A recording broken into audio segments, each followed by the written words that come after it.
In this project, we will see how to draw the schematics of IR sensor in the Altium Designer software, and how to choose our components and place them into our schematic. And then we will see how to turn that schematic into PCB and place components on our PCB, draw polygons, and do the layout and routing.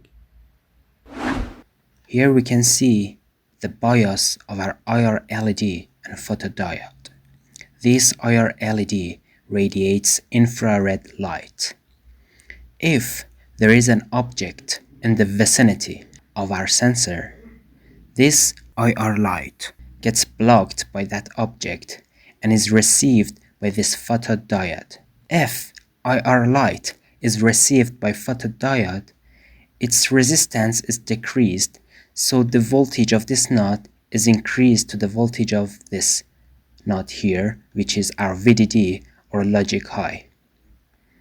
And here an op-amp is used in an open loop configuration, so it works as a comparator.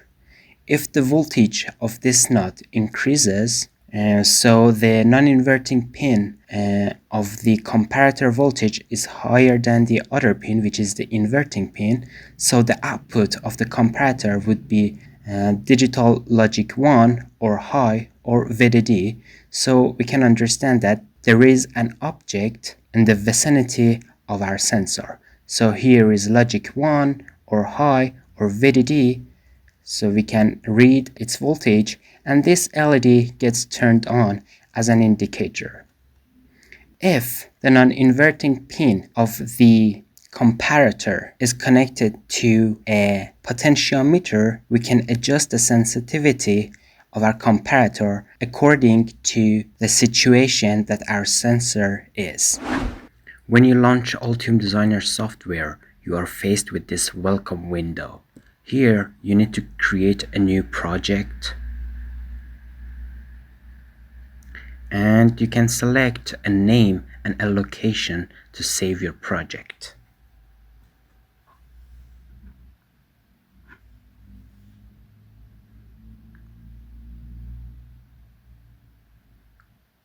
Great. Then we need to add documents to our project, like schematic document. Here we can draw our schematic. We need to save it and choose a proper name for it. I will call it IR sensor. Nice. Now we need to place our components in the schematic. Let's start with IR sensor. Here I search photodiode. Let's make it bigger so we can see it better. Use filters to just see through whole components. Great.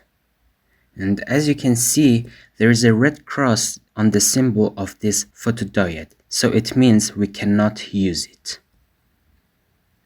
So I try searching IR LED. And here is what I want, and I like its schematic, but this is IR emitter. I place it in my schematic. By pressing a space, you can rotate your symbol. And it seems that IR receiver is not available. So I'm going to create my own symbol for IR receiver. To do that, first of all, make schematic library of your project. Great. So the symbol of IR receiver and transmitter are almost the same, just the direction of the arrows will be changed. So I copy this symbol and here you can see the library is added here as a schematic library. So I just save it. Then I add a PCB library. Here you can create your footprints for your components. And I'm going to call this component IR receiver.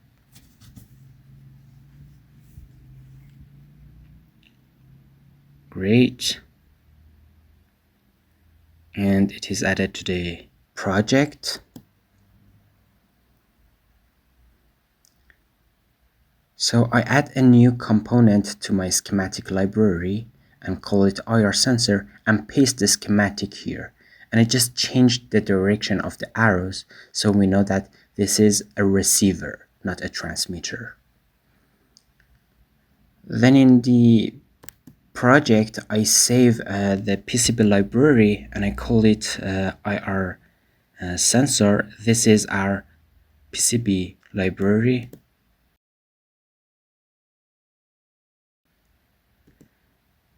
I save it.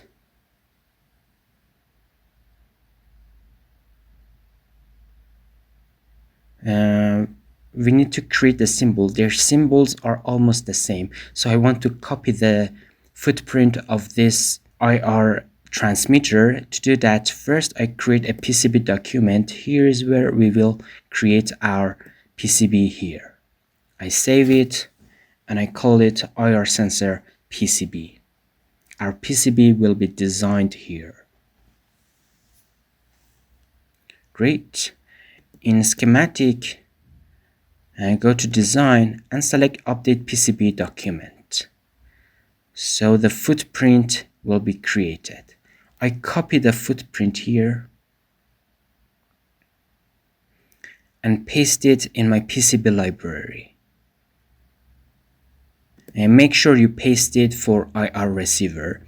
Now we just have one PCB library, so we paste it. When we paste it here, it is assigned to this component automatically. If we had more than one, we had to make sure that true footprint is assigned to our desired component. Great.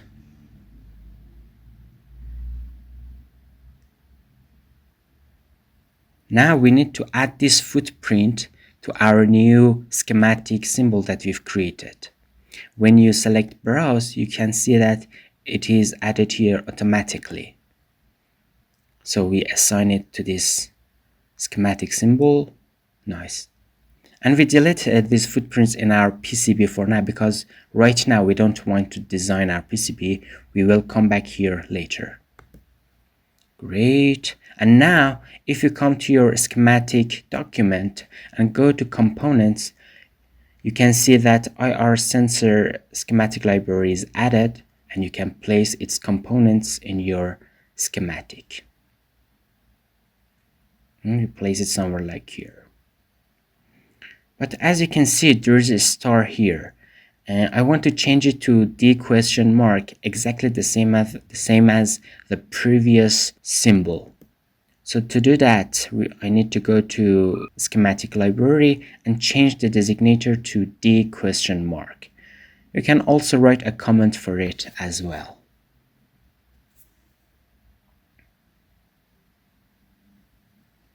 Great. Now let me delete it. And now if you want to place this schematic symbol in your schematic, you can see that its designator has been changed to D question mark. I usually make the comments hidden. Great. And here you can see the footprint. But as you can see, its 3D symbol or a step file is not of our desired form. So we need to change it in the PCB library. First of all, I delete the previous 3D body. This is the purple shape. So delete it. To find its step file, you can go to grabcat.com, register in this website. Then you can download step files or 3D body of electrical components. And the format of these files are a step file. Now to use them, go to place, 3D body, and find your step file. And it is added to your PCB library. And you can see it here. By pressing 3, you come to this 3D format. and you place it on your footprint. Great. Now our PCB library has the desired step file or 3D body.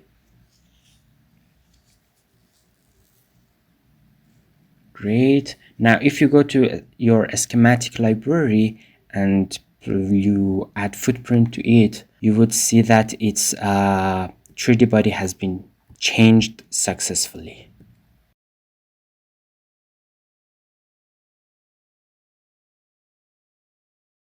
You can see it also in your schematic document.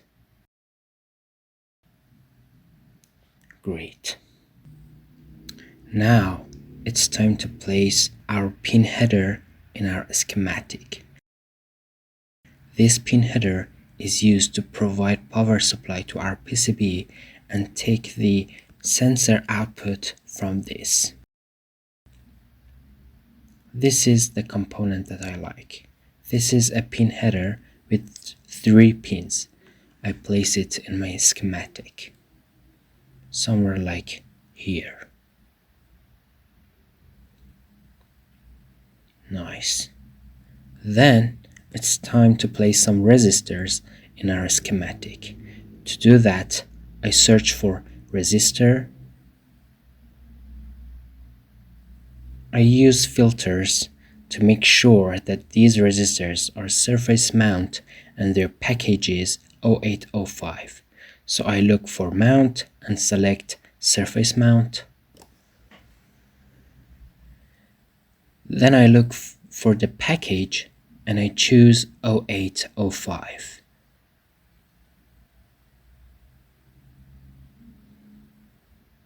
As you can see,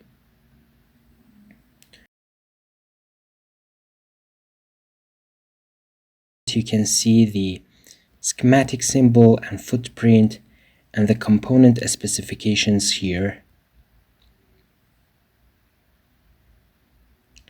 So I place it in my schematic, one here for controlling the current of IR LED, and the other one here for pulling down the IR receiver. Great. Then I want to place potentiometer in my schematic. Don't forget to clear the filters when you want to search another thing.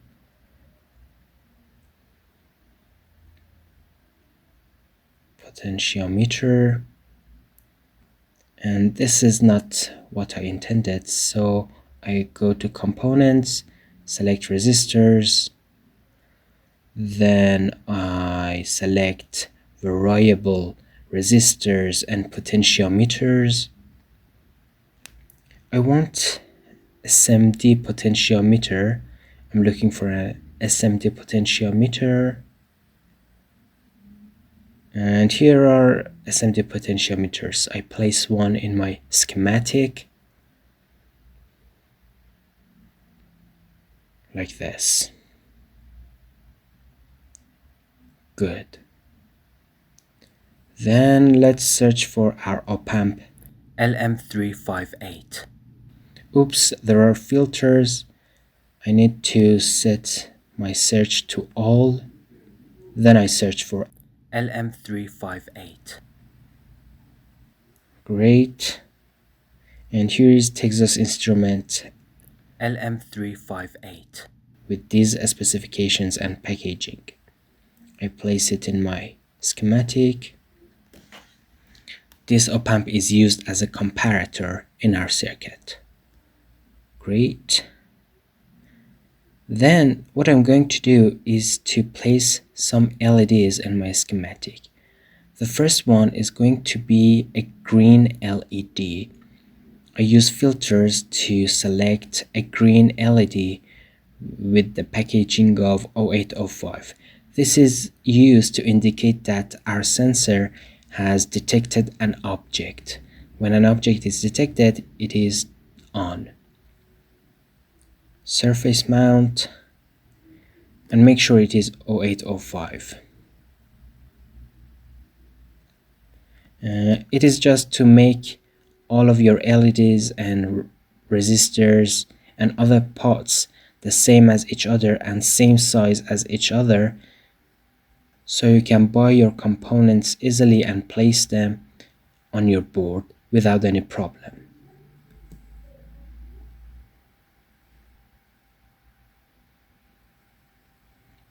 And this is what I want, and I like its schematic symbol as well. I place it somewhere like here, our object detector indicator. Great. And I place another LED with a red light. This LED is used to show that power supply is available for our board. So I deselect green and I just select red. This is also 0805 and surface mount. Just I make sure its color is red, and this schematic looks better to me because it is clear that it is an red LED. I place it somewhere like here. Nice. Now let's do our wirings. First of all, we need to provide GND and power port for our PCB. Place them, and the power ports are provided for our board with these pins. The middle pin of header is connected to output of our sensor. By placing P and then N, which stands for place net label, you can place labels on your wires, and by going to tab you go to its property and you can set the net name and do it instead of wiring, which makes your schematic look more clean. Great. I copy this power port, I place it somewhere like here, and I do the wiring for IR sensors and connect them to the resistors. I copy this GND and paste it somewhere like here. I connect the other pins of the resistors to GND to complete the circuit. Also, I connect the pins of the potentiometer to power port and GND, and I connect the middle pin of the potentiometer to the inverting pin of the LM358. You can check it out in the datasheet. It is also good to notice here that by pressing Shift, you can change the angle of wiring in the schematic. Great. And pin number 3 of the op-amp will be connected to the anode of your IR receiver. Great, and provide the bias of LM358 according to its datasheet. Pin 8 should be connected to VDD and pin 4 must be connected to GND. Then I'm going to connect the output of this comparator to the LED via a resistor to control the current of LED, not to cause any overflow. And it's just for controlling the current flow of LED, so a resistor of value 220 ohm might be a good option for this resistor. Let's see the comments of our IR receiver as well. And this resistor is used for controlling the current of IR LED. So let's keep its value to 100 ohm. This resistor is used for pulling down the IR receiver when it is not working. So a resistor of value 10 kilo ohm might be a good option, and our potentiometer resistance must be 10 kilo ohm. It is used for more flexibility. Great. Now let's continue the wiring by connecting the output of the comparator to our LED. And here, this point is our output. So I place a net here and I call it output. Great. Then it's time to provide the bias of our power LED. Whenever the power is available, this LED must be turned on. So to do that, we connect its pin to power port and GND via a 220 ohm resistor to control its current. Nice. Well, our schematic is ready. Now let's annotate it. To do that, go to Tools, select Annotation, Annotate Schematic. And what we want to do here is to change all those question marks to different numbers so we can differentiate components correctly. To do that, select Update Changes List, and as you can see, all the question marks are changed to different numbers as shown here. Accept changes, validate changes, and finally execute changes. Great. As you can see, all those question marks have been changed to numbers. Now it's time to validate our schematic to see whether it is correct or not. To do that, go to Project, Validate PCB Project.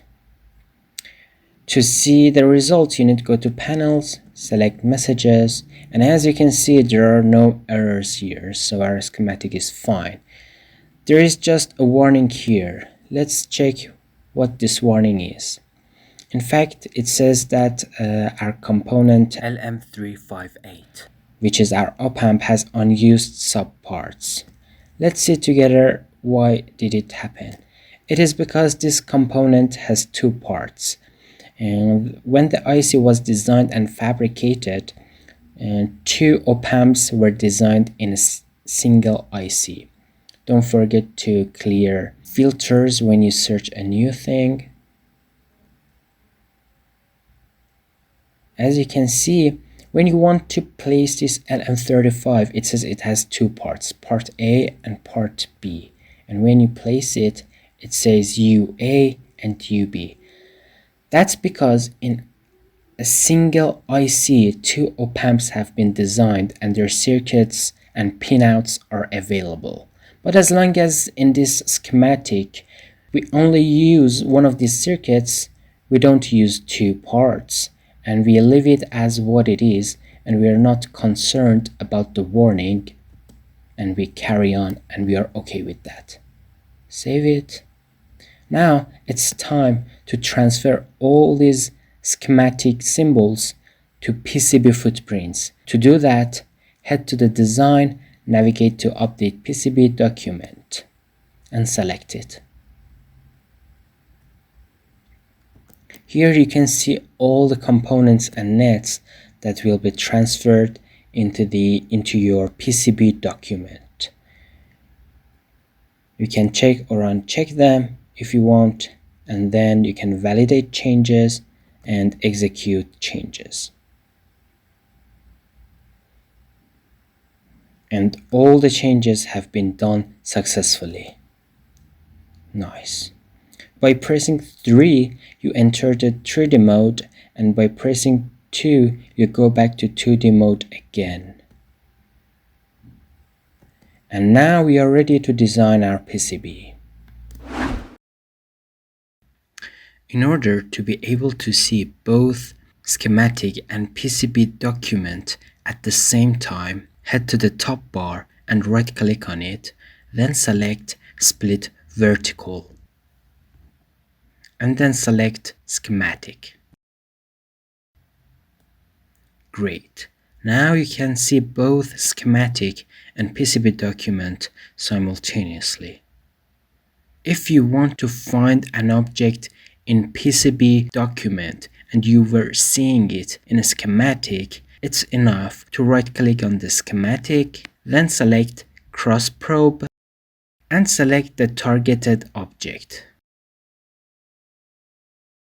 And then the component in PCB document is shown to you. Its color is brighter and other components are colorless. In order to get out of this situation, it's enough to press Shift C. Great. And then I place this pin header on the desired place on the PCB. If you select an object, by pressing space, you can rotate it.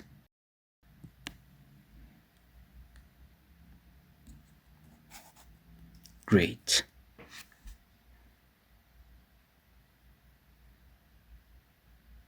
Next, I want to place this red LED near to my pin header. To do that, I want to find it with the cross probe tool. So I find it in PCB, then I press Shift C and place red LED near to my pin header.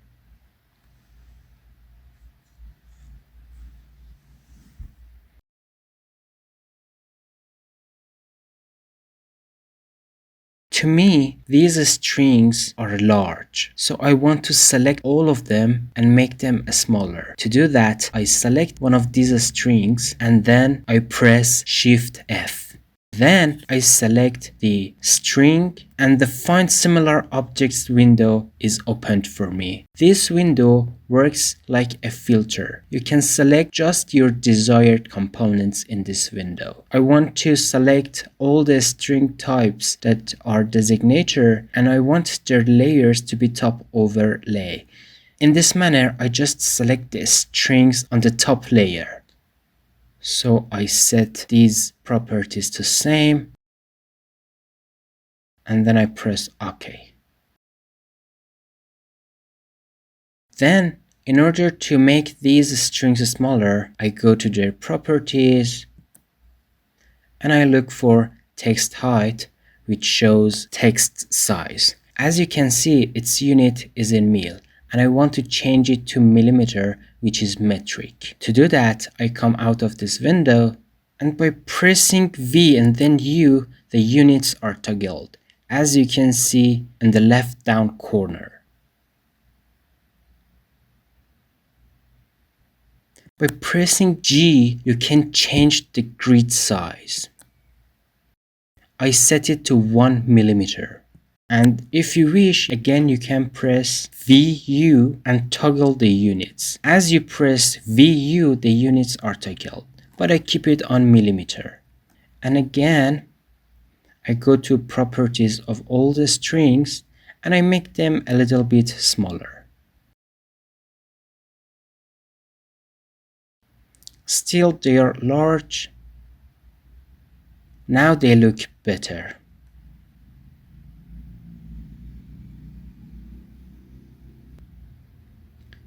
Next, I'm going to place green LED near to my pin header.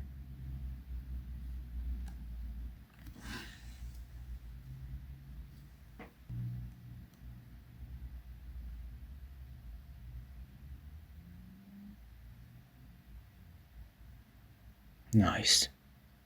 In Altium Designer, if you want to align objects, it's enough to select them, then press A 2 times. Align Objects window opens for you, and here you can align their left, center, right, and etc. In this case, I aligned their right. Great. Next, I'm going to place this R2 resistor in the desired location of my PCB. I place it somewhere near to DS1. I place R2 near to DS1.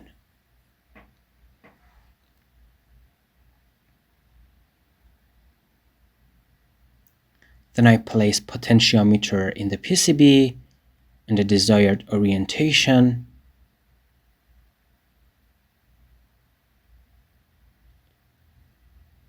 You could always check the 3D view of your PCB while you are working on it.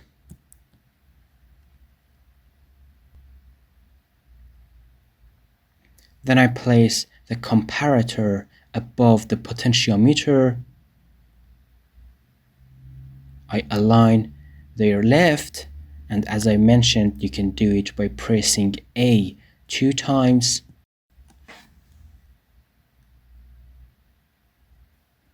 Then I place IR receiver and transmitter.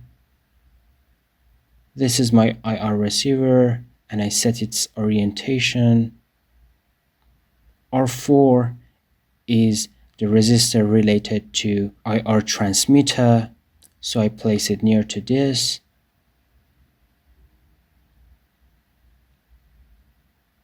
Then I place IR receiver. I align them. Great. I adjusted the alignment. R5 resistor is related to D2, so I place it near to it. It is always a good practice to keep the orientations of all resistors the same, whether it is vertical or horizontal. It is important to keep them the same.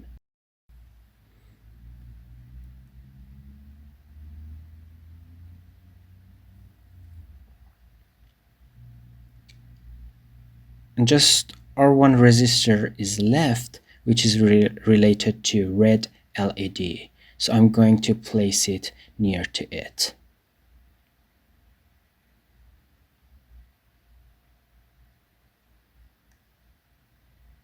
Nice. And this is the 3D view of our PCB.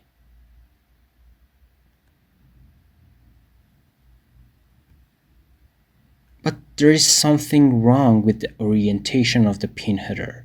As you can see, its pins are pointing inward the PCB, but I want them to be pointing outward the PCB. So I need to rotate it and change its orientation. So I select it and I press space.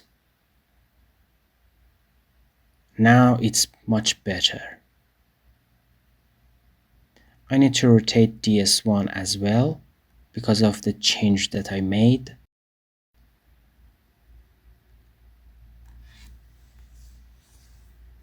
Now it's good.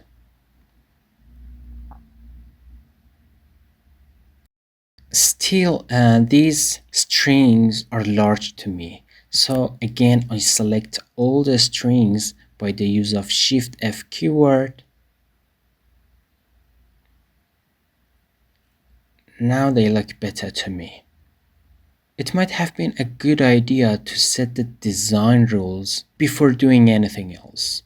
But I did the placement and now I want to set the design rules. And it is still not too late. So let's do it together. To do that, head to Design, then navigate to Rules. Here you can set the rules. To set these values, you must consult with your PCB manufacturer to see what are they capable of. So you set these rules and numbers and you try not to violate them. For example, here you can set the width of the tracks, the maximum width, minimum width, and the preferred width. These are just random numbers. You need to consult your PCB manufacturer, but for this PCB that we are designing, these numbers are more than enough. You could also set other things like silk to solder mask clearance, silk to silk clearance, and just for educational purposes, I'll show you how to set these numbers. Another important thing in PCB design are vias. Here you can set the via diameters and the via hole size.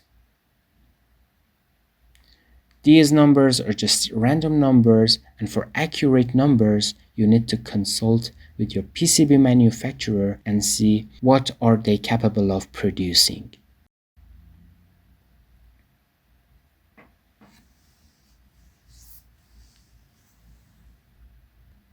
After setting the design rules, now it's time to start routing.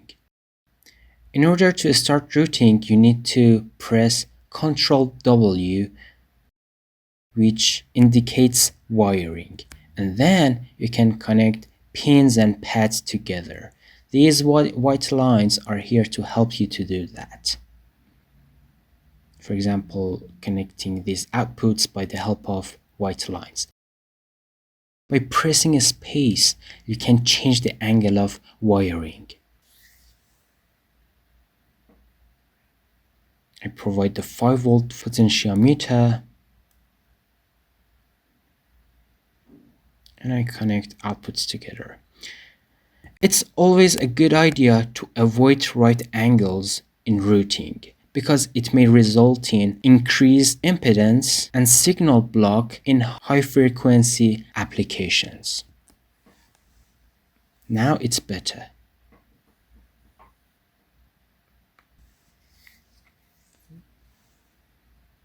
First, I always finish routing signal tracks and VCC tracks or VDD tracks, and then at the end I do the routing for G&D and I place a polygon all over the top layer and bottom layer. We will see it in some minutes. If you hover your mouse on a track and press shift, you can see the color of the pads and tracks that are connected together and must be connected together are brighter.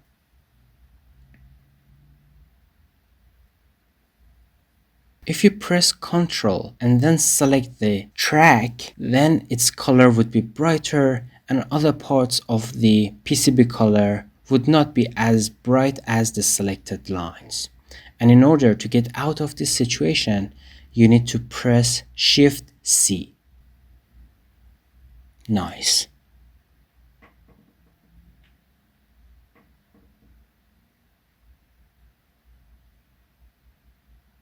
I continue routing.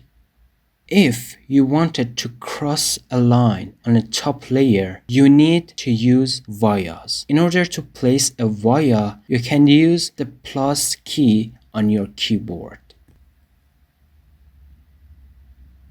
And then you are in the bottom layer. These red lines indicate that these tracks are placed on top layer. And blue lines indicate that these tracks are placed at bottom layer. As soon as you cross the line, again place a via and come back to the top layer. This is because avoiding bothering ground reference at the bottom layer, which we will create it by the use of polygon at the end of routings. Good.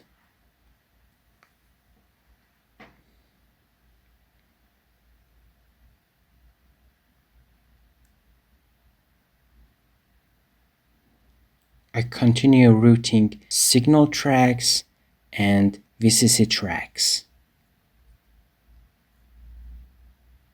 So as you can see in the schematic, potentiometer and comparator are connected together. Again, I place a via by the plus key. If you press tab, you go to the properties menu of the selected object, which is via in this case. And here you can set the via diameter and the via hole size and etc.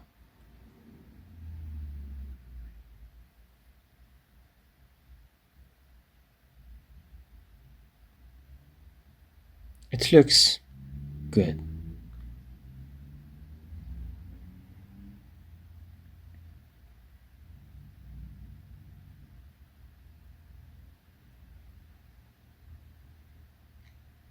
Signal tracks are done. Now let's provide the 5 volt for our components. Let's start with these 3 and connect it to pin header.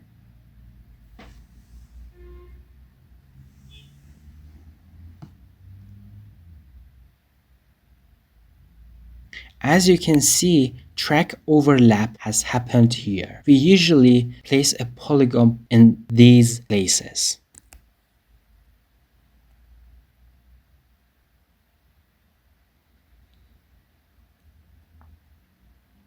But before placing polygon, let me finish providing 5 volts for all the components, including comparator and IR receiver and transmitter.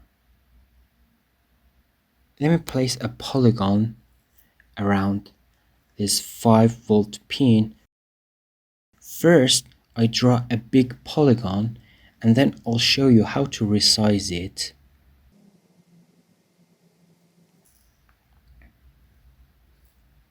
Double click on it, select a net for it, which is 5 volt here, and report.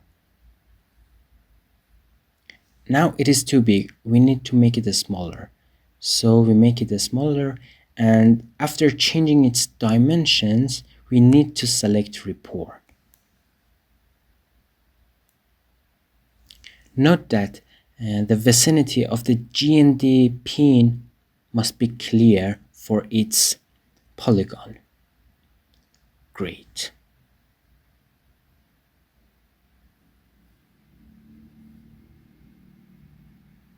It's always a good idea to avoid right angles in polygon pools as well.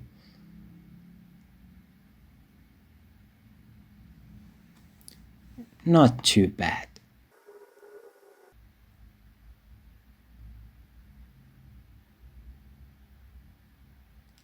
We need to provide 5 volt for D2 as well, which is our IR receiver. So I selected to pin header related pin.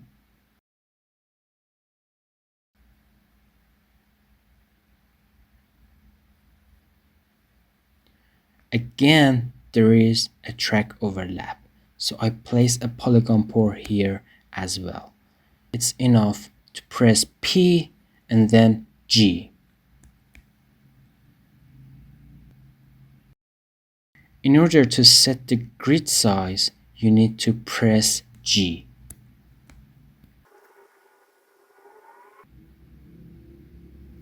Great, double click on it, set it nets, and report. Good. And here is its 3D view. Now, there is just G and D nets left that we need to perform the routing for them. So I'm going to do it. So I provide G and D for R1 resistor. And you will see first we do the routing for G and D pins and pads, and finally we draw a polygon all over the top layer and bottom layer. In order to provide G and D for DS1, I need to reshape our polygon pool and make the vicinity of the G and D pad more clear to be able to place vias near to it.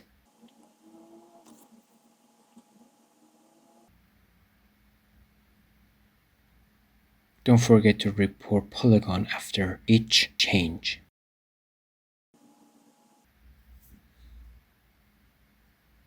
Good, but I need to delete this track, output track as well, and I will draw it above the components. Now at the bottom of the components, I can place a via. If you wanted to change the layer during wiring, it's enough to press Shift L. As you can see, now I'm wiring on the top layer. Now I'm at the bottom layer. Great. And this is the 3D view. As I've told you, by pressing 3, you can go to a 3D view, and by pressing 2, you can come back to 2D view. Here I need to place a via by the plus key. Good.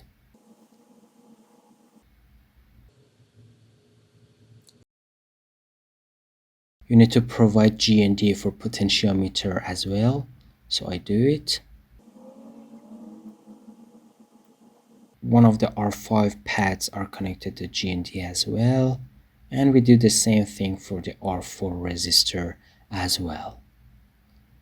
I place a via by plus key, come near to R4, another via, and connect it to R4. Brilliant. Now our routing is finished. It's time to place GND polygon all over the circuit. To do that, press PG and then start drawing GND polygon all over your circuit at both top layer and bottom layer. I'm trying to avoid right angles in polygon pool for the top layer. Great. Right click, double click, set the net to GND, report. Good. And here's the 3D view of your top view. Do the same thing for the bottom layer. So I select bottom layer, PG, and I draw another polygon at the bottom of the circuit. Great. I set the net to a GND, report. Great. By pressing Ctrl F, you can flip the board and see the bottom view of your PCB. And by pressing Ctrl F again, you can come back to the top view of your PCB. I don't want the schematic anymore, so I right click on the top bar and I select Merge All. Good. Now we need to perform design rule check and see whether we've violated the rules that we've already set or not. To do that, head to the tools, navigate to design rule check, and then select run design rule check. As you can see, we've got 12 rule violations, and most of them are about silk to solder mask clearance. Let's see what are these 12 violations, and we need to fix these 12 violations together. If you select the most bottom errors that have been written here, you directly go to where the problem is. This problem says that these strings on the top layer are so close to the pin. But as long as we used predefined footprints and ready footprints of the Altium Designer, consult with your PCB manufacturer to see whether they are capable of producing this footprint or not. If they were not, so we need to design our own footprint for this component. But if they were capable of producing smaller distances, we go to rules and we change our rules to smaller values. To overcome this problem, we need to head to silk to solder mask clearance. And we set its value to a smaller number. Apply, okay. Again, we run the design rule check.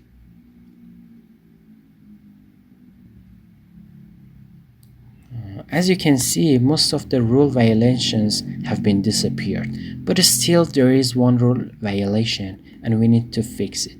Let's see what it is. It says minimum solder mask silver constraint. Let's see where the problem is. It is saying that this via is so close to our component, which is R5. In 3D view, it is more clear. This via is so close to the resistor and our PCB manufacturer is not capable of producing it according to the rules that we've already set. So we need to change the position of this via. To do that, I need to delete polygons first, GND polygons I mean, for both layers. Then I change the position of this via and I create a distance. Great. And again, I draw the polygons, both at top layer and bottom layer.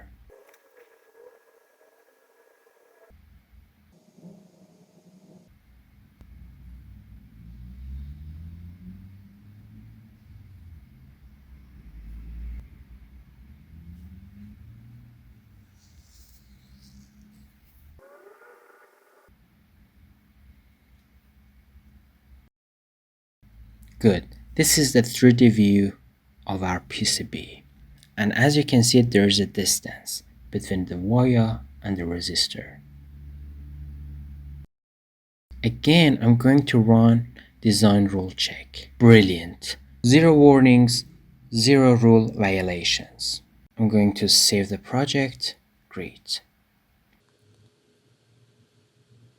Now it's time to define the dimensions of our final PCB.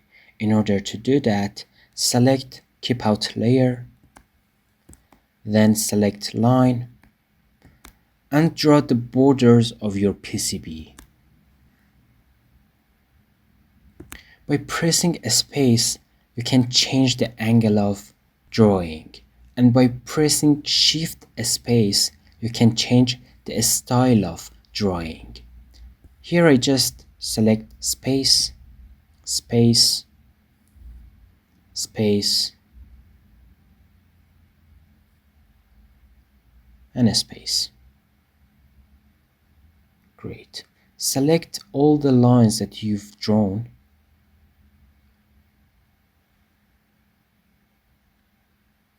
Head to Design, Board Shape. Define board shape from selected objects. Great. And this is your PCB dimensions. Now it's time to place some strings near to our pin header. To do that, head to Place, navigate to String. Next to 5-volt pin, I'm going to write VCC. You could also set the text size here.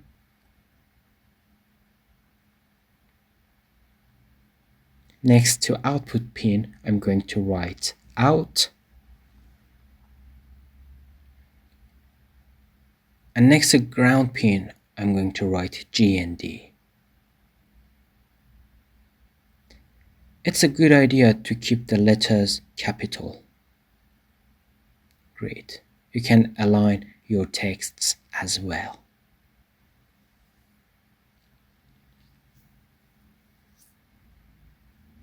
And this is how it looks. By pressing Shift and then right click, you can rotate the PCB in this manner.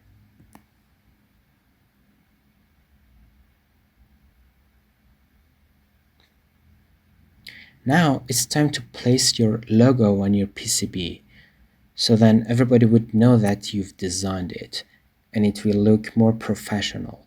I'm going to place our logo here. To do that, head to Place, navigate to Graphics. Select the place that you want to insert your logo, and then select a picture on your desktop.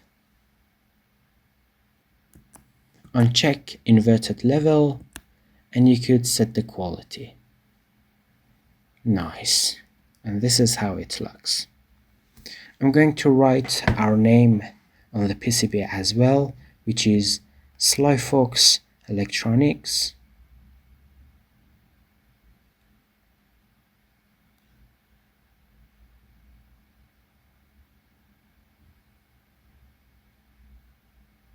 I align the texts, align their centers. Great.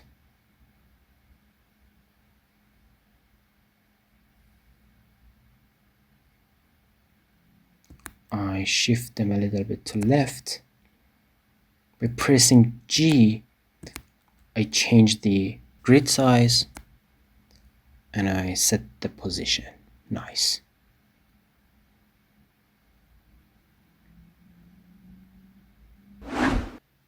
Let's generate fabrication files. To do that, head to the File, navigate to Fabrication Outputs, and select Gerber Files. This is an industry standard file. In this window, you can set the parameters of your fabrication file. I set the units to millimeters, and here you can set the resolution of the fabrication file. I set it to 0.01 millimeter. Then you need to select the layers that you want to be fabricated. To do that, I go to Plot Layers and choose Select Used. As you can see, all the layers that you've used are checked. In Advanced section, you don't need to change anything. And here are our Gerber files. You can check them all if you wish.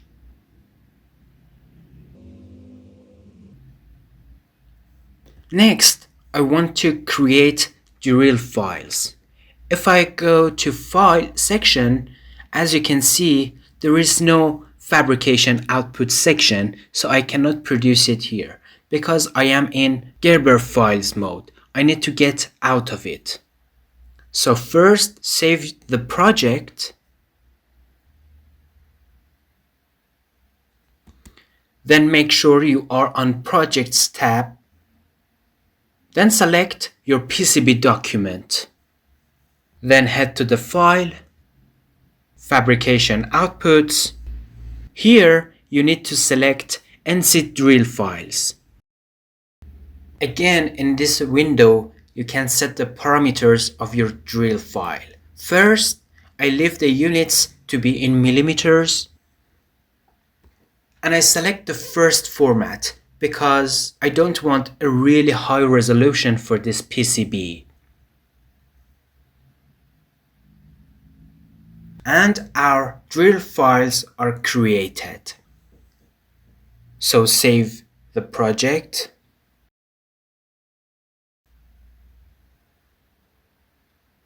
And we are done with this PCB design. And this PCB is ready to be manufactured. If you enjoyed watching this video, don't forget to like it and subscribe to our YouTube channel for more videos. Good luck!